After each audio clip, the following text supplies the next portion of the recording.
क्या आपने भी कभी न्यूज़ में न्यूज़ एंकर को ये बोलते हुए सुना है कि भारत में फिस्कल डेफिसिट बहुत बढ़ गया है? और ये सुन के आपने सोचा हो कि आखिर इस शब्द का मतलब क्या होता है? घबराइए नहीं, आज मैं बिल्कुल सिंपल लैंग्वेज में आपको फिस्कल डेफिसिट का मतलब समझाती हूँ। जब भी सरकार का खर्च उसकी इनकम से ज़्यादा हो जाता है, तो उस गैप को हम फिस्कल डेफिसिट कहते हैं। फिस्कल डेफिसिट का फॉर्मूला होता है total expenditure minus total receipts, जिसे हम टोटल इनकम भी बुला सकते हैं। अब फॉर्मूला से एक बात तो क्लियर है कि फिस्कल डेफिसिट होने के दो मेन रीजंस होते हैं। सबसे पहला, सरकार का ज्यादा खर्च करना, और दूसरा, सरकार का रेवेन्यू कलेक्शन यानी कि इनकम कम होना।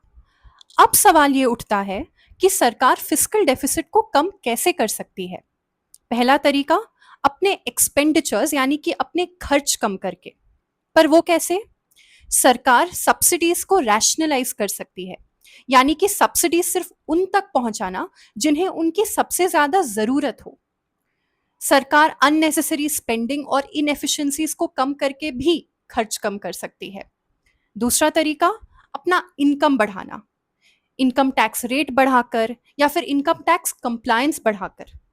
ये बहुत जरूरी है क्योंकि 142 करोड़ आबादी में सिर्फ 2% लोग ऐसे हैं जो कि भारत में टैक्स भरते हैं। तीसरा तरीका, बोरोइंग्स करके, यानी कि कर्जा लेकर।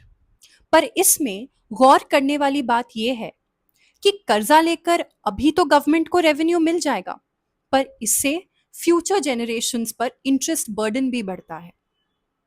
तो उम्मीद है कि अब आपको फिस्कल डेफिसिट का मतलब समझ आ गया हो।